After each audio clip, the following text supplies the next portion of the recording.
میں تمام اہل سنت سے کہہ رہا ہوں کہ جو شخص کہے کہ نماز کی شرطیں یاد کرو، نماز کا طریقہ سیکھو، ورنہ صرف فضائل نماز سے کچھ نہیں بنے گا، کیا اسے یہ کہا جائے گا کہ یہ منکر نماز ہے؟ یا اسے یہ کہا جائے گا کہ وہی تو نماز کا لمبردار ہے؟ اگر فضائل نماز بیان کر کر کے تم کسی کو کہو کہ نماز پڑھو، لیکن اسے پتہ نہ ہو کہ کپڑے پہن کے پڑھنی ہے یا اتار کے پڑھنی ہے، اور وہ کپڑے اتار کے شروع کر دے، اسے پتہ نہ ہو کہ قبلے کی طرف منہ کر کے پڑھنی ہے یا دوسری طرف پڑھنی ہے، وہ مخالف سمت میں کھڑا ہو جائے، فضیلت سمجھنے میں کوئی شک نہ رہا، لیکن نماز تو ادا نہیں ہوگی۔ یہ میرا جرم ہے، میں مان رہا ہوں۔ میں نے محبت اہل بیت کی شرطیں بیان کی ہیں، اور مجھ پر FIR اس وجہ سے کٹی ہے کہ اگر وہ شرطیں عوام میں رائج ہو گئیں تو پھر رفضی مرغیوں کو دانہ کو نہیں ڈالے گا، نہ چوزے نکلیں گے اور نہ ہی اوپر سوداگر آئیں گے، دھندا ختم ہو جائے گا۔ یہ ہے اشرف آصف جلالی سے ان لوگوں کا اختلاف، یہ ہے میرٹ۔ اس بیس کو سمجھو۔ فضیلت محبت اہل بیت رضی اللہ تعالی عنہم کا 1% بھی انکار نہیں، 100% ہمارا ایمان ہے، مگر اس محبت اہل بیت کی شرطیں ہیں، وہ شرطیں پوری ہوں تو پھر وہ محبت جنت لے جاتی ہے، اور اگر شرطیں پوری نہ ہوں وہی محبت پھر جہنم لے جاتی ہے۔ جس طرح حضرت مولا علی رضی اللہ تعالی عنہ نے فرمایا، یہلک فی اثنان یا رجلان، کہ ایک تو لوگ میرے بغض میں مارے جائیں گے، دوسرے میرے ساتھ غیر شرعی محبت والے مارے جائیں گے، دونوں جہنم میں جائیں گے۔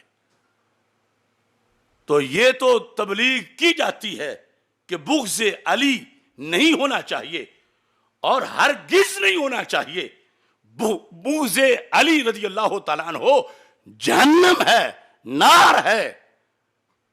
لیکن مولا علی نے خود جو دوسری طرف بیان کیا،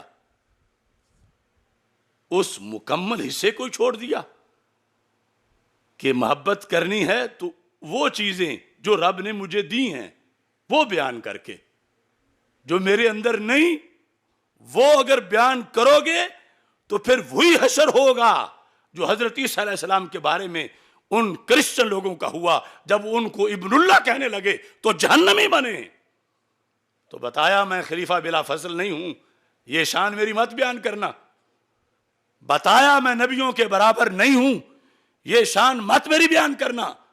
بتایا میں نبیوں سے اوپر نہیں ہوں، یہ شان مت میری بیان کرنا۔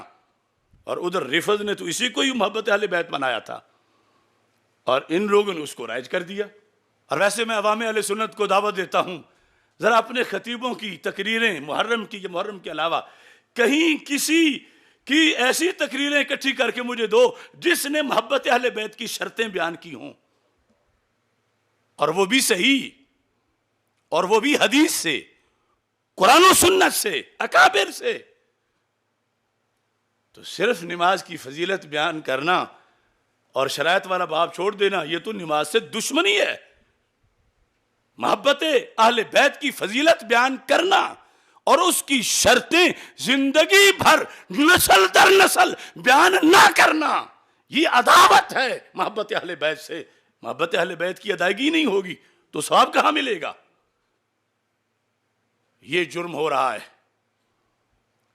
خود بیان نہیں کرتے، میں بیان کرتا ہوں، مجھے جیل میں بھیجتے ہیں، میں بیان کرتا ہوں، مجھ پہ فورس شیڈول ہے، میں بیان کرتا ہوں، میرے لیے گالیاں ہیں، میں بیان کرتا ہوں، مجھ پہ گستاخی کا فتویٰ ہے، وہ کچھ کانکڑچیاں ہیں، وہ کچھ چونٹیاں ہیں، وہ کچھ ٹڈیاں ہیں، وہ کچھ ڈڈیاں ہیں، میں کیا کیا ان کو کہوں۔ لیکن رب کعبہ کی قسم، یہ روزانہ سارے مل کے مجھے ہزار گالی دیں، مجھے ذرہ بھی فکر نہیں۔